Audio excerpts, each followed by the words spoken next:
Quand ma femme est partie en voyage pour le week-end, je pensais enfin avoir un peu de tranquillité. Je ne m'attendais pas à ce que son neveu débarque à l'improviste. Ni à la tournure que cette nuit allait prendre. L'histoire que je vais raconter s'est déroulée il y a un mois. La maison était silencieuse depuis des heures, ce genre de silence qui ne s'installe que lorsque quelqu'un s'en va pour plusieurs jours, emportant avec lui son énergie débordante et tout le bruit qui l'accompagne. Ma femme, Laura, avait pris l'avion ce matin-là pour aller voir sa sœur à Seattle. Juste un petit week-end, m'avait-elle dit, souriante, parfumée, en tirant sa valise dans l'escalier. Je l'avais embrassée sur le pas de la porte, j'avais fait un signe de la main pendant qu'elle montait dans le taxi, puis j'étais resté là, dans le couloir, un long moment après son départ, pendant que le silence s'installait doucement autour de moi, comme une marée montante. J'avais pensé que j'allais ressentir une certaine paix. Peut-être même du soulagement. Ce que je n'avais pas prévu, c'était la solitude. Pas la solitude qu'on ressent simplement parce qu'on est seul, non, quelque chose de plus profond. Quelque chose qui couvait en moi depuis des mois, peut-être des années. Et maintenant qu'elle était partie, que la maison était enfin calme, ce sentiment avait l'espace nécessaire pour s'étirer, s'ancrer. Je déambulais dans les pièces sans réel but, redressant des objets déjà à leur place, nettoyant des surfaces déjà propres, essayant surtout d'éviter d'admettre à quel point la maison semblait vide sans sa voix. Je me tenais à l'évier de la cuisine, en train de sécher un verre que je n'avais même pas utilisé, quand la sonnette retentit. Le bruit, soudain, me fit sursauter. Je fronçai les sourcils, posai la serviette, puis traversai la pièce jusqu'à la porte d'entrée. Quand je l'ouvris, il était là, Evan, le neveu de ma femme.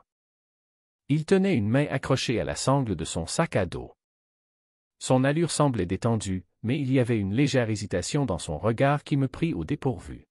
« Salut », dit-il avec un petit sourire. « J'espère que ça ne te dérange pas que je sois passé. Tante Laura a dit que je pouvais rester ici ce week-end, pendant qu'elle est partie. » Je clignai des yeux, surpris. Elle ne m'en avait pas parlé, bien sûr que non. Je forçai un sourire. Ah oui, bien sûr, entre. Evan entra, et l'atmosphère sembla changer. Sa présence apportait quelque chose de plus vivant, plus chaleureux.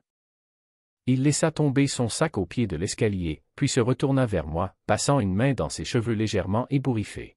« Je peux prendre la chambre d'amis. »« Ou le canapé me va aussi, » dit-il. Je n'avais pas envie de rester chez ma mère ce week-end, elle traverse une de ces phases, tout est un désastre. Je hochai la tête, essayant de ne pas fixer la façon dont son t-shirt collait à son torse ou la fine couche de sueur sur sa clavicule. La chambre d'amis est prête, tu petit grec installé. Il sourit encore, ce sourire facile, désarmant, difficile à détourner du regard. Merci, je te dois ça. T'as faim. Je m'étais déjà tourné vers la cuisine, cherchant une distraction à mes pensées qui commençaient à dériver. J'allais justement me préparer quelque chose de simple. Carrément. Si tu cuisines, je mange. On s'est retrouvés dans la cuisine ensemble, dans une sorte de rythme calme. Je coupais des légumes pendant qu'il s'adossait au comptoir, me parlant de ses cours, de son job à mi-temps, et du moment où il avait enfin rompu avec son petit ami, retour à accent grave la case départ, après trop de messages ignorés et de promesses creuses. J'écoutais, posais des questions de temps à autre, reconnaissant pour cette conversation, même si je n'arrivais pas à ignorer la conscience croissante de sa proximité. Il avait bien changé depuis la dernière fois que je l'avais vu. Le garçon timide qui se cachait derrière les jambes de sa mère lors des réunions de famille avait laissé place à un homme sûr de lui, posé, dont le regard ne fuyait plus. Le dîner était simple, un sauté de légumes sur du riz, qu'on a mangé à la petite table près de la fenêtre. Il m'a fait rire plus que je ne l'aurais dû avec ses blagues, et plusieurs fois, je l'ai surpris à me regarder entre deux phrases. Comme s'il attendait quelque chose que je n'avais pas encore dit.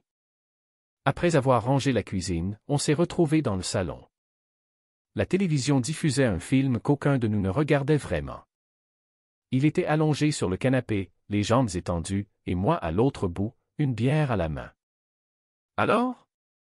dit-il en penchant légèrement la tête vers moi. « Qu'est-ce que tu fais quand elle n'est pas là? Avoir la maison pour toi tout seul, c'est pas mal, non ?» J'ai hésité, faisant lentement tourner la bouteille entre mes mains. « Disons que c'est calme. Il m'a étudié, une lueur indéchiffrable dans le regard.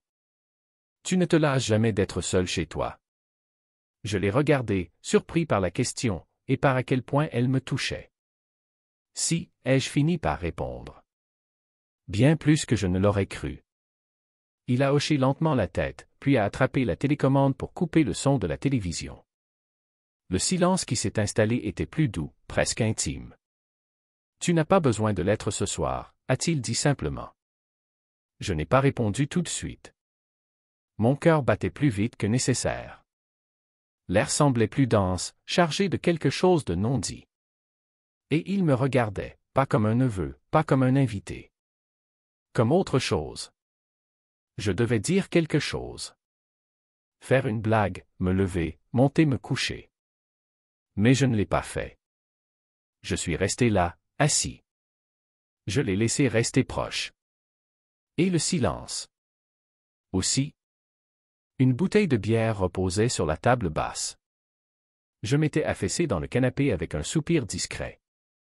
La pièce me paraissait plus chaude, même si je ne pouvais pas dire si c'était à cause de la température ou simplement parce que j'étais conscient de sa présence à mes côtés. Je fermai les yeux un instant, laissant ma tête s'appuyer contre le coussin. « Tu gardes toujours autant de choses en toi ?» demanda-t-il, sa voix plus basse, plus intime. J'ouvris les yeux, tournant la tête pour le regarder à nouveau. « Qu'est-ce que tu veux dire ?» Il haussa les épaules, mais ce n'était pas un geste anodin. « Tu donnes l'impression d'être quelqu'un à qui on ne demande pas souvent comment il va. Comme si personne ne savait vraiment ce que tu ressens. » Je ne savais pas quoi répondre. Il avait raison, bien sûr. La plupart des gens ne posaient pas vraiment la question, et quand ils le faisaient, ce n'était qu'une formule, pas une attente sincère de réponse. Alors, j'avais fini par ne plus dire grand-chose. Je suppose que je m'y suis habitué, dis-je après un moment. C'est plus simple comme ça. Plus simple, peut-être. Mais pas mieux, répondit-il. Pas pour toi. Un silence suivit, un de ces moments suspendus qui semblent vouloir dire quelque chose. Je sentis l'air changer, comme si quelque chose était passé entre nous sans qu'aucun de nous ne le nomme. Sa main bougea, lentement, discrètement, se rapprochant de la mienne, posée sur ma cuisse. Ses doigts frôlaient presque le tissu de mon pantalon, sans me toucher vraiment. Ses phalanges glissèrent doucement contre le tissu. Je baissai les yeux vers sa main, puis relevai le regard vers son visage. Il ne détourna pas les yeux. « Qu'est-ce que tu fais ?» demandai-je, d'une voix plus basse que je ne l'aurais voulu. « Rien, » répondit-il doucement. « Sauf si tu veux que ce soit quelque chose. » L'honnêteté dans sa voix me prit de court. Il n'y avait ni masque, ni ironie, ni tentative de plaisanter. Juste une vulnérabilité calme. Et il me regardait maintenant comme s'il venait de me confier quelque chose de fragile, attendant de voir si j'allais le briser ou le garder précieusement. J'aurais dû me reculer. Lui rappeler qui nous étions, ce que c'était, les limites qu'il ne fallait pas franchir. Mais ces limites semblaient floues à présent. La maison était silencieuse. Ma femme, à des centaines de kilomètres. Et lui, là, si près, disant des choses qu'aucun autre n'avait dites depuis des années. Tu ne devrais pas faire ça, murmurai-je, plus pour moi que pour lui. Il acquiesça doucement, mais ne s'éloigna pas. Peut-être. Mais j'en ai envie. Sa main se posa enfin sur la mienne. Lentement. Une pression douce, hésitante. Rien d'exigeant, juste une présence. Et je ne bougeai pas. Je sais que tu es marié, dit-il à voix basse. Je sais ce que ça a l'air. Mais je vois aussi à quel point tu es seul. Depuis combien de temps tu fais semblant? Et je ne crois pas que tu mérites ça. Ma gorge se serra, une douleur aiguë surgissant sans prévenir. Ce n'était pas seulement les mots. C'était la façon dont il les disait, avec sincérité, avec attention, avec une tendresse désarmante. Je ne pouvais plus me cacher. Je ne sais pas ce que je fais, avouai-je. Ce n'est pas grave, dit-il. Tu n'as pas besoin de savoir. Son pouce caressa doucement le côté de ma main. Un geste lent, apaisant, comme s'il voulait atteindre quelque chose de plus profond que la peau. le silence nous enveloppa de nouveau, doux et plein. Un silence qui n'avait rien de vide. Il était chargé, vivant. Puis, il se pencha. Ce ne fut ni brusque ni précipité. C'était un mouvement lent, mesuré, me laissant tout le temps de l'arrêter. Mais je ne le fis pas. Je restai là, respirant sa présence, observant son visage s'approcher, ses lèvres s'entr'ouvrir légèrement. Et quand elles touchèrent les miennes, je crus oublier comment respirer. Le baiser était doux. Si doux qu'il semblait irréel. C'était un frôlement, une question plus qu'une affirmation. Un test, pour voir si le monde allait s'effondrer sous ce contact. Mais il ne s'effondra pas.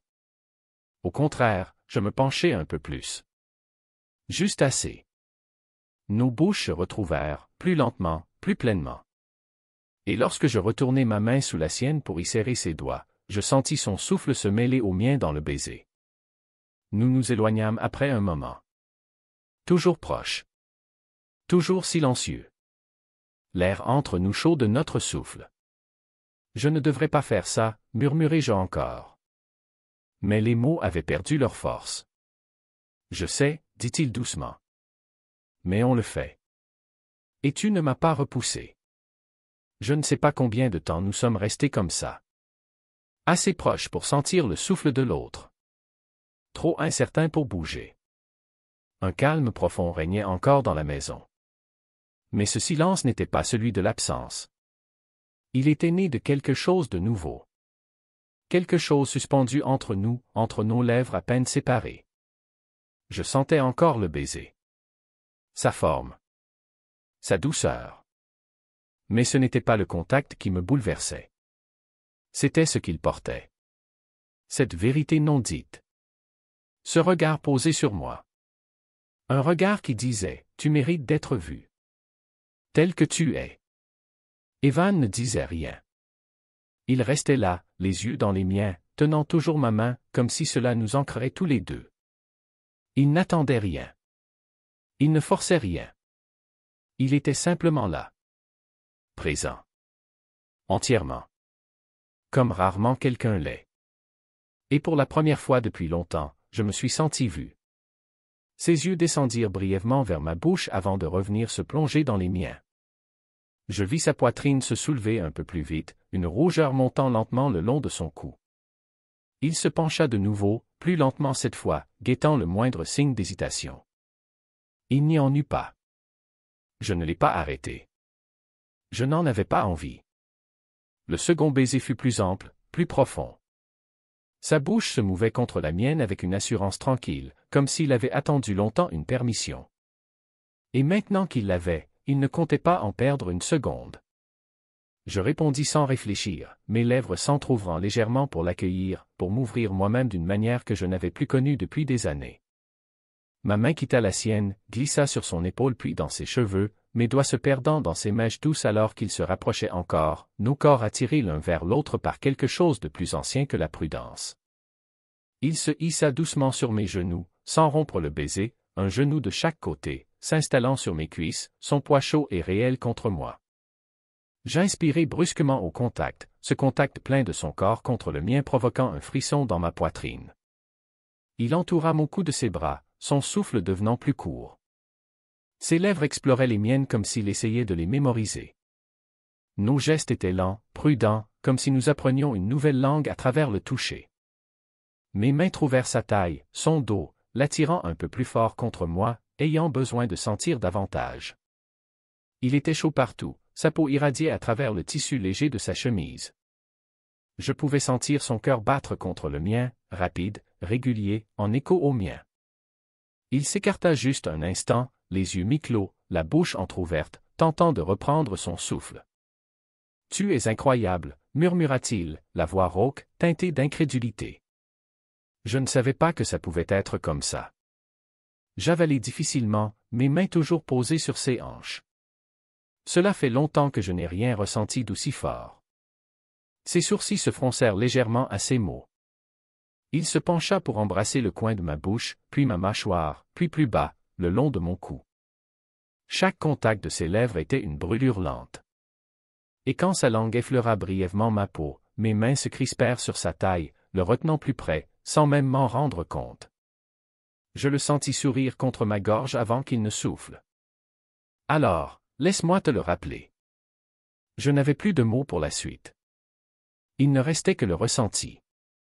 Le froissement doux de sa chemise que je retirai lentement, dévoilant une peau pâle tendue sur des muscles fins. Mes mains effleurèrent son dos alors que je posai mon front contre son torse, simplement pour respirer son odeur, le savon, la chaleur, et ce quelque chose qui n'appartenait qu'à lui.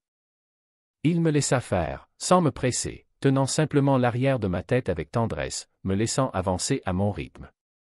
Je levai à nouveau les yeux vers lui, incertain de ce que mon regard révélait, ma peur, ma culpabilité, mon désir immense. Mais s'il vit tout cela, il ne recula pas. Il se pencha simplement et m'embrassa encore, plus profondément cette fois, avec une passion que j'ignorais m'avoir manqué jusqu'à ce qu'elle m'engloutisse, nous entraînant ensemble comme une marée. Nos corps se mirent à bouger ensemble, lentement, incertains mais déterminés. J'arrêtais de penser. J'arrêtais de douter. Je le laissais faire, parfois prenant l'initiative, parfois me laissant guider. Et même si cet acte portait en lui du poids, des conséquences, des interdits, c'était sa manière de me toucher qui m'ouvrait, avec douceur, avec patience, comme si j'étais quelque chose qu'il ne voulait pas seulement posséder, mais comprendre. Ce n'était ni précipité ni désordonné. Nous avancions dans la nuit comme deux êtres redécouvrant ce que cela voulait dire d'être désiré, choisi, vu.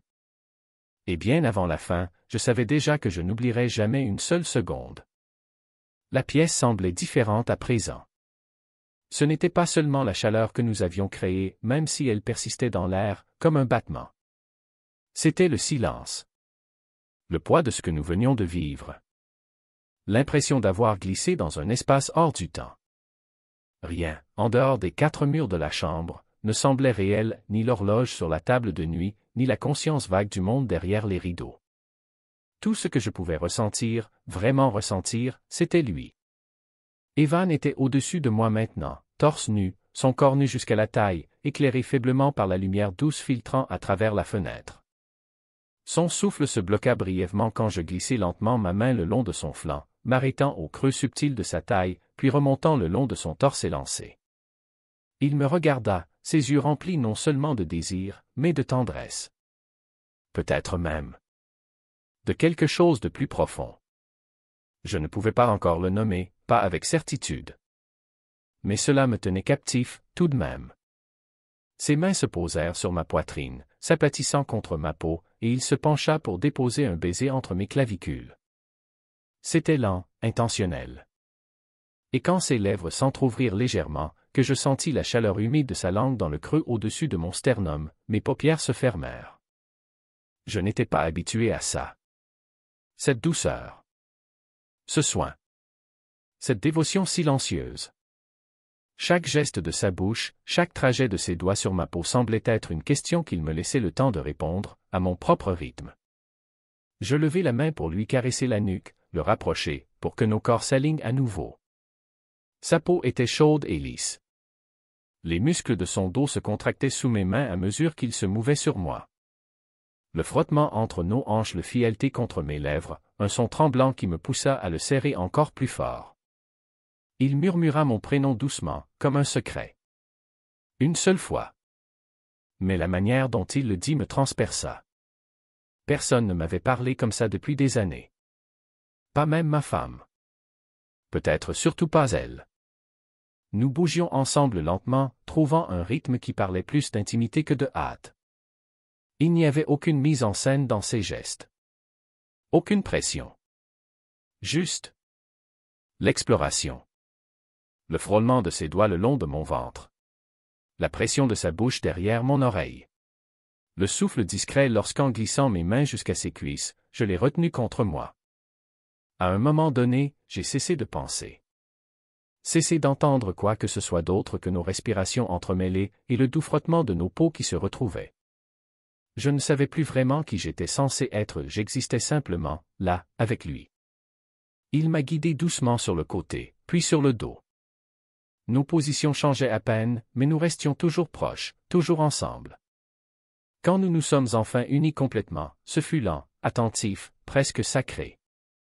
Son front pressé contre le mien, ses doigts entrelacés aux miens, juste à côté de ma tête. Et notre souffle s'est suspendu, en même temps. Il n'a pas bougé tout de suite. Il est juste resté là, en moi, autour de moi, comme s'il faisait partie de moi, d'une façon que je n'avais jamais connue auparavant. J'ai ouvert les yeux.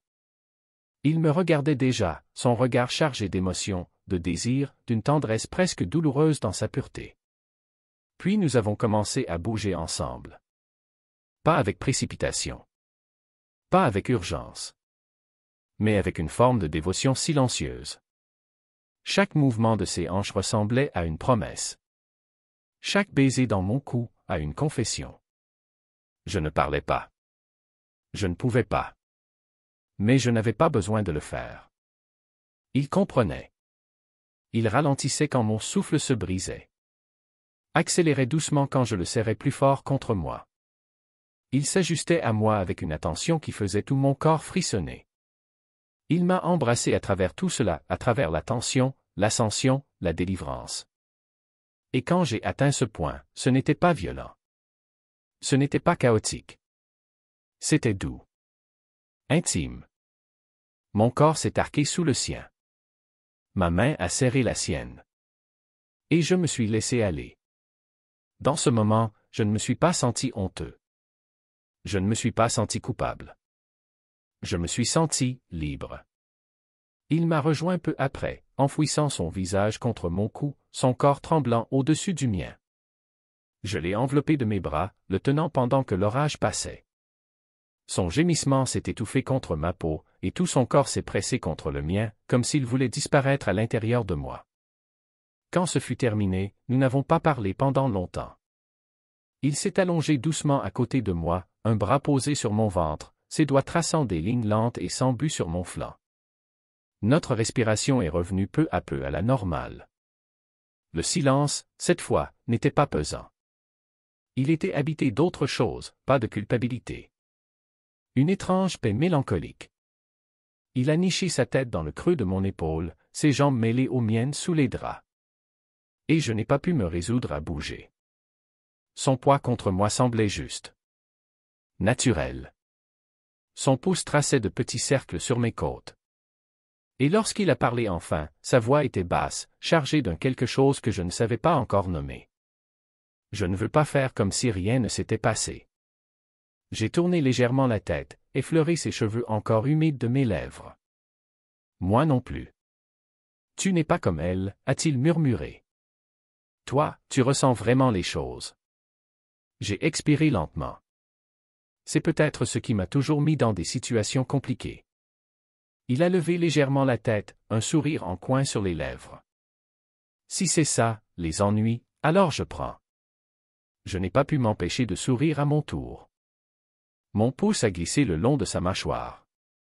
Il s'est appuyé dans mon geste, les yeux fermés, comme si ce toucher était quelque chose de rare. Et peut-être que pour lui, ça l'était. Nous sommes restés là longtemps, sans dire grand-chose. Juste à exister dans le calme d'après.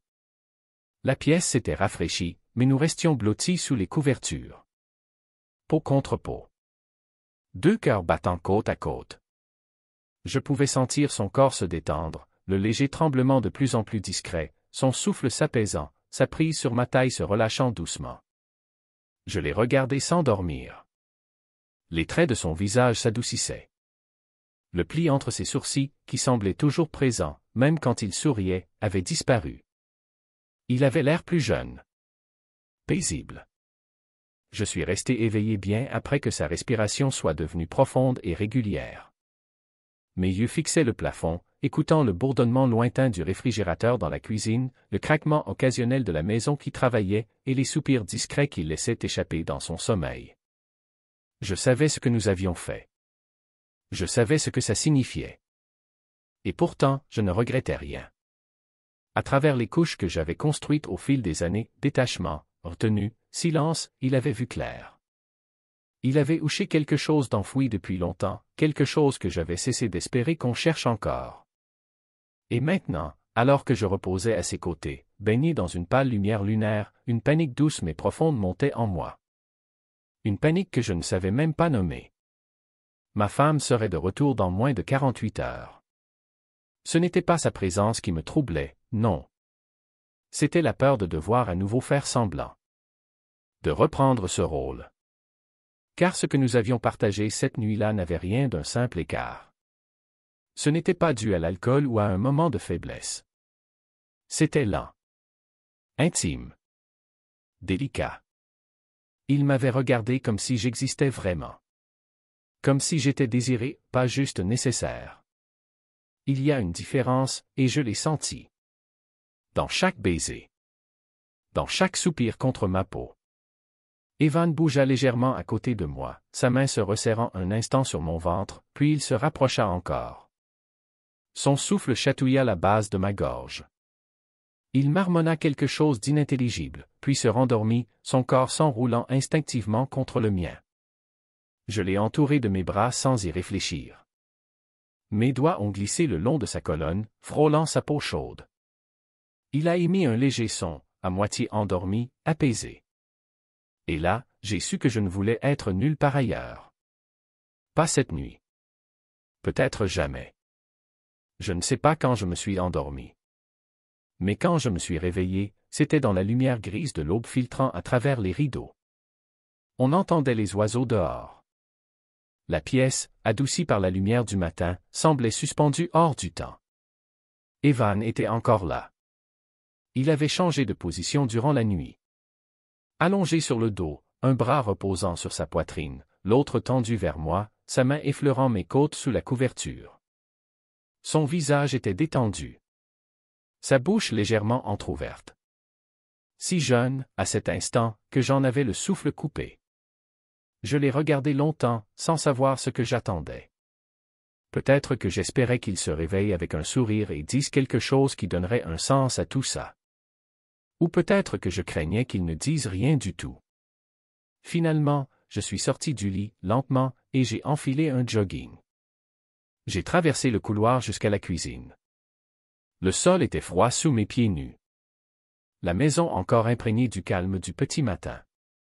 J'ai rempli la bouilloire, l'ai posée sur le feu, et je me suis appuyé contre le comptoir en attendant. Mon esprit était encore brumeux, chargé de tout ce qui s'était passé. Et de tout ce qui n'avait pas été dit. Je ne l'ai pas entendu entrer. Ce n'est que lorsque j'ai senti sa main chaude dans mon dos que j'ai réalisé qu'il était là. Je me suis retourné. Il était près de moi. Torse nu, les cheveux en bataille, les yeux pleins de douceur et d'un quelque chose d'indéchiffrable. « Je voulais pas te réveiller » ai-je murmuré. « Tu ne m'as pas réveillé » a-t-il répondu. Sa voix était grave, posée. Je ne voulais juste pas me réveiller seul. Il m'a regardé avec une honnêteté désarmante. Puis il s'est rapproché, a posé doucement son front contre le mien. J'ai fermé les yeux. Respiré sa présence. Sentant ses doigts s'entrelacer aux miens, comme la veille. Ce qu'il s'est passé hier soir, ce n'était pas une erreur, a-t-il soufflé. Je le sais. Et je pense que toi aussi. J'ai hoché la tête, incapable de parler. Je ne sais pas ce qui va se passer ensuite, a-t-il poursuivi. Mais je ne vais pas faire semblant. Ça comptait. Pas que pour moi. Ma voix, quand elle est enfin sortie, était basse, tremblante. Oui. Ça comptait. Ça compte encore. Nous sommes restés là, un moment, dans la lumière douce du matin. La bouilloire commençait à siffler derrière nous. Mais le silence entre nous n'était plus vide. Il était plein de quelque chose de fragile. De réel. On a fini par faire du café. On s'est installé à la table de la cuisine. Nos jambes se frôlaient. On parlait doucement, de tout et de rien, de films, de musique, de lieux qu'on aimerait visiter. Et chaque mot semblait tisser un fil invisible entre nous. Un fil plus solide que la veille.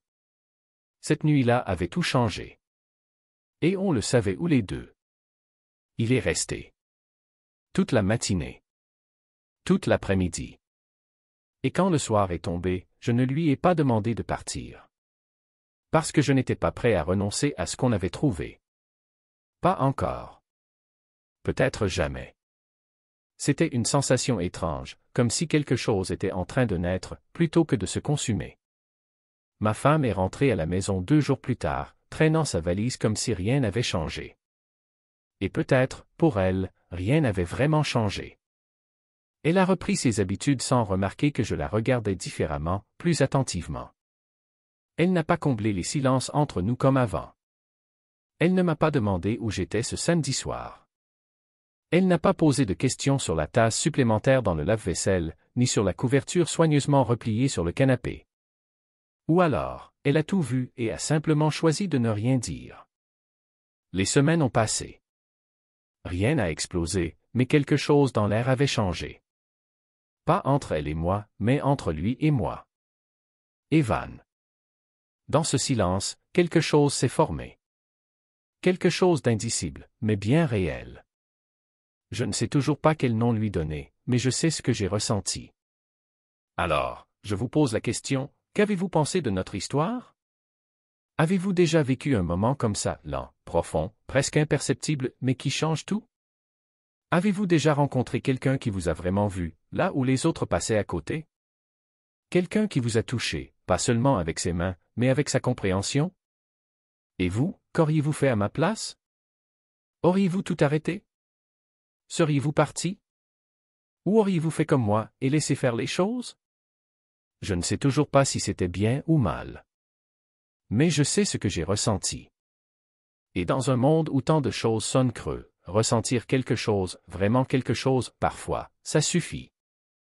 Dites-moi ce que vous en pensez. J'aimerais vraiment lire vos commentaires. Laissez un petit mot ci-dessous, ça m'aiderait plus que vous ne l'imaginez. Merci d'être resté avec moi jusqu'au bout. Et si vous voulez entendre d'autres histoires comme celle-ci, abonnez-vous. Il y en a toujours d'autres à raconter. Petit losange bleu, leçon de vie. Dans la vie, certaines vérités ne crient pas. Elles murmurent. Elles se révèlent lentement, à travers des silences, des regards, des choix que l'on fait sans toujours comprendre pourquoi. Parfois, ce n'est pas un événement spectaculaire qui nous transforme, mais une émotion simple, honnête, qu'on n'attendait pas. Ce sont ces instants-là, discrets mais puissants, qui marquent nos âmes et redessinent notre chemin. Alors si un jour, vous ressentez quelque chose que vous ne pouvez pas expliquer, ne le fuyez pas tout de suite. Parfois, le cœur comprend avant l'esprit. Et dans un monde où tant de choses sont artificielles, ressentir quelque chose de vrai, c'est déjà précieux. Petit losange bleu appelle à l'action. Si cette histoire vous a touché, si elle a éveillé quelque chose en vous, n'hésitez pas à me le dire en commentaire. Et surtout, abonnez-vous à la chaîne. Chaque histoire ici est un petit fragment de vie, une émotion partagée, un miroir tendu vers vous. Merci d'être là. On se retrouve très vite pour une nouvelle histoire.